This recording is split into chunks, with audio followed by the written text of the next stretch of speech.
بسم اللہ الرحمن الرحیم۔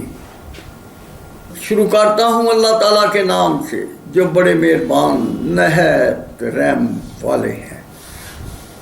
پاکستان میں مغربی جمہوریت کا رقص کفر لیکچر نمبر 30 پیش خدمت ہے۔ پاکستان میں انگریز کا مسلط کیا ہوا فوجی، سیاسی، حکومتی ٹولہ، شاہی طبقہ، ان کا مغربی جمہوریت کا رقص کفر، اس کا تدارک کرنا، قرآن حکیم کی تعلیمات کی روشنی میں یونین کونسل کی سطح پر اسلامی جمہوریت کے نظام سلیکشن کے ذریعے اہل وطن کا نمائندگان کا انتخاب کرنا، ان کے سپرد نظام مملکت کرنا، حق احتساب عوام کو مہیا کرنا دین کا عطیہ ہے۔ ہندوستان کے لاکھوں فرزندان اسلام کم و بیش 90 سال قبل اللہ تعالیٰ جل جلالہ کی بارگاہ الہی میں ملتجی ہوئے۔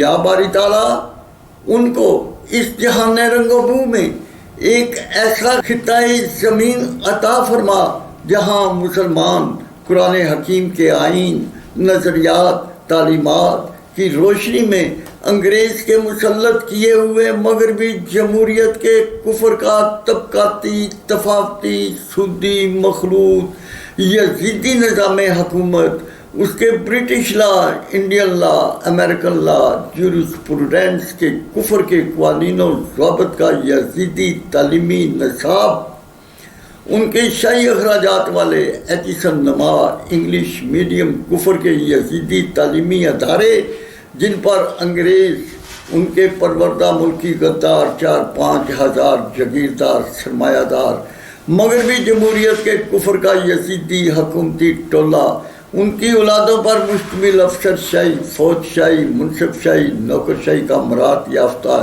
یزیدی حکومتی طبقہ کی اجارہ داری جاری تھی جو آج بھی جاری ہے، جن سے ملکی غدار، فوجی، سیاسی، یزیدی حکومتی ٹولہ کے یزیدی حکومتی ایوانوں، ان کے شاہی طبقہ کے یزیدی حکومتی اداروں کے عدل کش استحصالی قوانین و ضوابط کے یزیدی حکومتی اسکالر جو اہل وطن حکومتی محکوم عوام پر انگریز کی بجائے فوجی ڈکٹیٹرز کا فوجی، سیاسی، یزیدی حکومتی ٹولہ، ان کا یزیدی شاہی طبقہ، ان کی باقیات کے ظلم و جبر کے معاشرتی، دینی استحصال و قتال کی فل پاور کو استعمال کرتا، تجارتی اداروں پر یزیدی حکومتی بالادستی مسلط کرتا، 23 کروڑ کسانوں مزدوروں کو مکمل طور پر محروم کرتا، یزیدی فوجی، سیاسی حکومتی ٹولہ، شاہی طبقہ اپنی شاہی تنخواہوں، شاہی مراد، رشوت، کمیشن، کرپشن کے ذریعے 23 کروڑ کسانوں مزدوروں کے خزائن کو درندوں کی طرح لوٹتا، غربت، تنگ دستی، بھوک، ننگ سے دوچار کرتا، سسک کر مرنے پر مجبور کرتا، ملک شہر سرے محل، ڈرائیونگ ہاؤسز، بندی گالا ہاؤسز، شاہی پیلیسز، لال حویلیوں کے عجوبے کھربوں ڈالر سے تیار کرتا، ان کی افسر شاہی، فوج شاہی، منصب شاہی، نوکر شاہی کے یزیدی شاہی طبقہ کی 16 لاکھ افواج، ملک شہر، CDA، DHA، بیریا ٹاؤن جیسی انمول قیمتی شاہی رہائش گاہوں کی ملکیتوں کے جرائم کی داستانیں رقم کرتا آ رہا ہے۔ ان ملکی ملی جرائم کے خالق کون ہیں؟ یہ کیسے ان جرائم کو فروغ پانے میں کامیاب ہوئے؟ 1947 کو پاکستان مارچ وجود میں آیا اور قائد اعظم محمد علی جناح پہلے گورنر جنرل بنے۔ 1948 کو انہوں نے وفات پائی، ان کی جگہ سیاسی رہنما خواجہ ناظم الدین کو گورنر جنرل پاکستان بنا دیا۔ 1951 کو لیاقت علی خان کو اسی یزیدی حکومتی ٹولہ شاہی طبقہ نے شہید کر دیا، ان کی جگہ خواجہ ناظم الدین کو وزیر اعظم پاکستان بنا دیا۔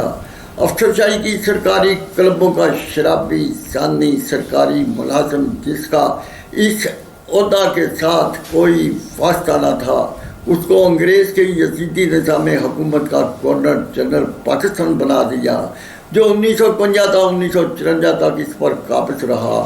اس نے قومی اسمبلی اور خواجہ ناظم الدین وزیر اعظم کو بلا جواز ختم کر دیا۔ مولوی تمیز الدین اسپیکر قومی اسمبلی نے گورنر جنرل کے حکم کے خلاف سندھ ہائی کورٹ میں اپیل دائر کی۔ عدلیہ نے اسمبلی بحال کر دی۔ غلام محمد نے اپیل سپریم کورٹ میں دائر کر دی۔ چیف جسٹس منیر نے سماعت ابھی کرنی تھی، اسی دوران یزیدی طبقہ کے افسر شاہی کا غلام محمد، فوجی کمانڈر سکندر مرزا، چیف فوجی commander Ayub Khan supreme court کے جسٹس منیر خان کو ملے۔ یزیدی طبقہ نے گورنر جنرل غلام محمد کو بالجبر بحال کروا لیا۔ اس سے 1954 کو استعفیٰ لیا، برطانیہ علاج کے لیے بھیج دیا۔ 1954 کو فوجی کمانڈر سکندر مرزا کو پاکستان کا گورنر جنرل بنا دیا۔ اب انگریز کا فوجی یزیدی طبقہ بالواسطہ نہیں بلا واسطہ حکمران بن گیا، جو پاکستان پر 1954 تا 1958 تک مسلط رہا۔ 1958 کو یزیدی فوجی چیف کمانڈر ایوب خان نے پاکستان پر مارشل لا نافذ کر دیا۔ آج خود یزیدی نظام حکومت کا فوجی ڈکٹیٹر اور صدر پاکستان بن بیٹھا۔ اس کو بھی اسی عدلیہ کے سپریم کورٹ کے چیف جسٹس منیر نے فوجی چیف کمانڈر ایوب خان کے مارشل لا کو بھی جائز قرار دے کر یزیدی نظام حکومت کا فوجی ڈکٹیٹر صدر پاکستان بنا دیا۔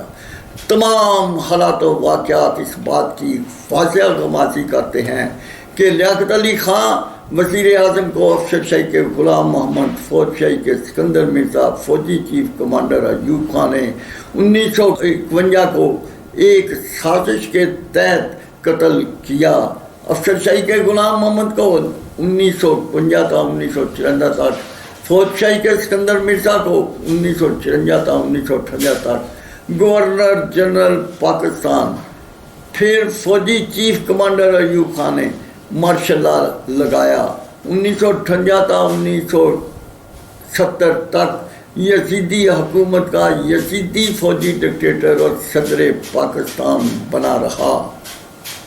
یاد رکھو، یزید ایک کفر کے یزیدی ضابطہ حیات، اس کے یزیدی نظام حکومت کی عطایت یا پیروی کرنے، اس پر عمل پیرا ہونے کا نام یزیدیت ہے۔ اس کے کفر کے یزیدی کنٹرولر کو یزید کے نام سے پکارا جاتا ہے۔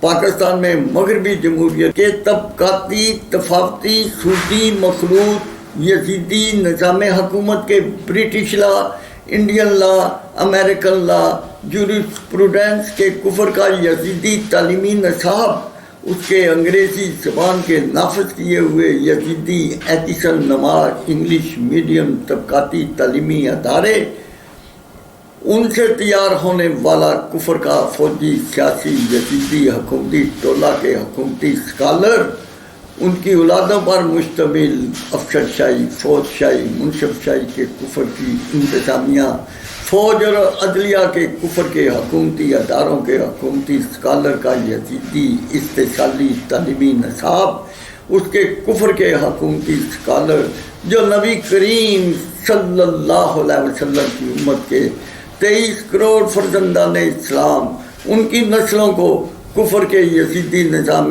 حیات میں کنورٹ کرنے، اس کی عطایت کرنے والے نظام حکومت کی پیروی کرنا، یزیدیت کو عملی طور پر فروغ دینے کا بدترین یزیدی طریقہ کار ہے۔ کمال یہ ہے کہ اہل وطن 23 کروڑ فرزندان اسلام مردہ یزید پر لعنت بھیجتے ہیں، زندہ یزید، اس کے حکومتی ٹولہ شاہی طبقہ کو ادب و سلام پیش کرنا، افسر شاہی کے غلام محمد، فوجی کمانڈر سکندر مرزا، چیف فوجی کمانڈر ایوب خان، ملکی یزیدوں نے پاکستان میں ات مچا دی۔ انہوں نے کمال ہنر مندی سے جاگیردار سرمایہ دار حکومتی ٹولہ کا ایک وزیر اعظم لیاقت علی خان کو قتل کیا اور گورنر جنرل پاکستان کے عہدے پر افسر شاہی کے غلام محمد کو 1951 تا 1954 تک اور 1954 تا 1958 تک فوجی کمانڈر سکندر مرزا کو سیاسی حکومتی ٹولہ کی بجائے سرکاری ملازمین کو گورنر جنرل بنا کر اہل وطن اور فوج کے درمیان نفرت کو فروغ دیا۔ خانہ جنگی کو قابو پانے کے لیے 1958 کو ایوب خان نے مارشل لا لگایا۔ جگیردار ٹولہ کو یزیدی حکومت کا حصہ بنا کر پاکستان پر بالجبر 1970 تک حکمرانی کی۔ عوام اس کے ظلم و جبر کے خلاف اٹھ کھڑے ہوئے تو اس نے اپنی جان بچانے کے لیے حکومت دوسرے فوجی ڈکٹیٹر یحییٰ کے سپرد کر دی۔ ملک پر مغربی جمہوریت کی بجائے 1951 تا 1973 تک فوجی یزیدی نظام حکومت اور افسر شاہی، فوج شاہی، منصب شاہی کے یزیدوں کی حکومتی اجارہ داری پاکستان پر نافذ رہی۔ عزیزم عمران خان، قمر جاوید باجوہ صاحبان، آج بھی 4 صوبائی فوجی سیاسی حکومتیں، وفاق، سینٹ کے ممبران اور 51% حقوق نسواں کے نام پر یزیدی حکومتی ٹولہ طبقہ کے لاکھوں مرد و زن کے اخراجات کا اضافی بجٹ، فوج کی گن پوائنٹ پر لوٹنا، ملک دولت کرنا، 23 کروڑ فرزندان اسلام کا یزیدی حکومتی ٹولہ، شاہی طبقہ کا معاشی، معاشرتی، دینی قتال جاری رکھنا، یزیدی حکومتی ٹولہ اور طبقہ کا بوجھ اب 23 کروڑ کسان مزدور اٹھانے کے قابل نہیں۔ وہ بھوک، ننگ، سسک کر مرنے پر مجبور ہیں۔ یزیدی نظام حکومت، یزیدی حکومتی ٹولہ اور طبقہ کا قتال ان کی مجبوری بن چکا ہے۔ ایوب خان یا پرویز مشرف کی یزیدی حکومتیں بغیر قتال کے ختم نہ ہو سکیں، کیا آج یزیدی حکومتی ٹولہ، شاہی طبقہ بغیر قتال کے ختم ہوگا؟ کیا حکومتی اپوزیشن ٹولہ کرپشن کا راگ الاپنے سے بچ جائے گا؟ کیا یزیدی نظام حکومت کا نام سردار انبیاء صلی اللہ علیہ وسلم کا شہر مدینہ ہے؟ اللہ تعالیٰ آپ کو سوجھ بوجھ پاکستان کو قتل و غارت سے بچانے، یزیدیت کو ختم کرنے کی توفیق عطا فرمائیں۔ آمین ثم آمین۔